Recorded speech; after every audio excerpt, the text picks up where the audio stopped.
Hello dear friend, कैसे आप सभी लोग। मैं ODRX तेविस पॉल और आज के वीडियो में आपका बहुत बहुत स्वागत है।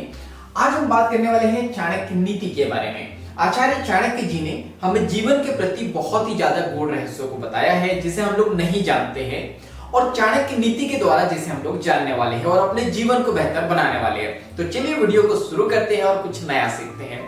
आचार्य चाणक्य जी कहते हैं कि स्त्रियों में जो काम है वो 8 गुना होता है, यानी कि जो सेक्स है वो पुरुषों के कंपेयर में, पुरुषों की तुलना में 8 गुना ज्यादा होता है।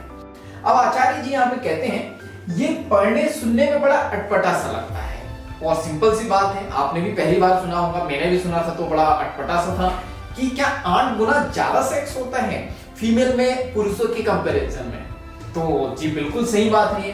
तो यहाँ पे चाणक्य जी कहते हैं अगर आपको ये अटपटा लग रहा है तो ये संकेत कर रहा है कि आपने काम के रूप को, स्वरूप को सही तरीके से नहीं समझा है, यानी कि जो सेक्स है उसको सही तरीके से आपने नहीं समझा है। चाणक्य जी कहते हैं काम यानी सेक्स कोई पाप नहीं है। बहुत सारे लोगों को लगता है कि सेक्स करना पाप है, गलत है। यहाँ पे हमें चाणक्य जी बताते हैं कि अगर कोई व्यक्ति ने सेक्स कर लिया है तो वो अनैतिक या चरित्रहीन होने की पुष्टि भी नहीं करता है। यानी किसी व्यक्ति ने सेक्स कर लिया है तो ऐसा नहीं कि वो गलत है या तो वो चरित्रहीन हो गया, उसका चरित्र जो है भ्रष्ट हो गया है, नष्ट हो गया है, तो ऐसा भी नहीं है।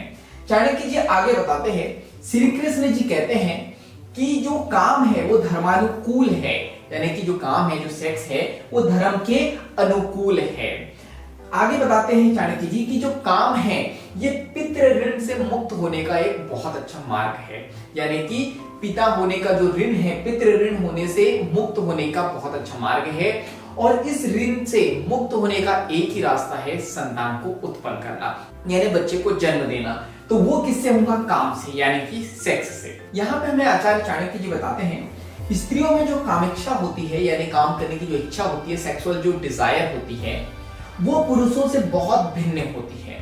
वो इसलिए होता है क्योंकि स्त्रियों में जो सेक्स है, जो कामेच्छा है, यहाँ पे शरीर महत्वपूर्ण नहीं है, यानी कि जो बॉडी है वो इतनी इंपॉर्टेंस नहीं है जितनी भाव दशा है। भाव दशा का मतलब जितने की इमोशंस इंपॉर्टेंट है, जितने की भाव यहाँ पे इंपॉर्टेंट है, महत्वपूर्ण है, उतना यहाँ पे शरीर नहीं है। तो यहाँ पे इसीलिए जो है जो काम, जो सेक्स है स्त्रियों में 8 गुना ज्यादा होता है। आचार्य चाणक्य जी बताते हैं कि जो सेक्सुअल डिजायर है वो जो चेंजेस आते हैं उसकी वजह से, जो परिवर्तन आते हैं, उसकी जो मांग है वो स्त्रियों के सामने आती है, यानी कि जो सेक्स की जो मांग है, जो डिजायर है वो स्त्रियों के सामने आती है। हमेशा कुछ ना कुछ परिवर्तन होते रहते हैं शरीर में, लेकिन बहुत सारी स्त्रियां जो है इसका परिष्कार कर देती है, यानी इसे इनकार कर देती है। और वो इसीलिए क्योंकि यहाँ पे जो हमें बताया है चाणक्य जी ने, वो इसीलिए क्योंकि बहुत सारे लोगों ने काम को यानी सेक्स को सही तरीके से नहीं समझा है। तो यहाँ पे चाणक्य जी कहते हैं कि अगर आपको सेक्स को या काम को बहुत अच्छे से समझना है तो आपको काम शास्त्र का अध्ययन करना बहुत जरूरी है। तो उम्मीद है इस वीडियो से आपने बहुत कुछ सीखा होगा। वीडियो से कुछ भी सीखा है तो जल्दी से वीडियो को लाइक कर दो, कमेंट्स करके बताओ कि इस वीडियो से आपने क्या सीखा है और आगे क्या सीखना चाहते हो। इस वीडियो को ज्यादा से ज्यादा शेयर कर दो, क्योंकि जब हम दूसरों की हेल्प करते हैं तो ये नेचर हमारी हेल्प करता है। अगर आप चाहते हो कि ऐसे ही valuable video time to time आपको मिलते रहे तो जल्दी से चैनल को सब्सक्राइब कर दो, बेल आइकन को दबा दो, ताकि ऐसे वैल्यूएबल वीडियो की नोटिफिकेशन टाइम टू टाइम आपको मिलते रहे। बाकी मिलेंगे हम लोग नेक्स्ट वीडियो में इसी तरह हंसते हुए, मुस्कुराते हुए, लाइफ में आगे बढ़ते हुए, कुछ नया नया सीखते हुए। जब तक के लिए thank you so much, bye bye and go for success.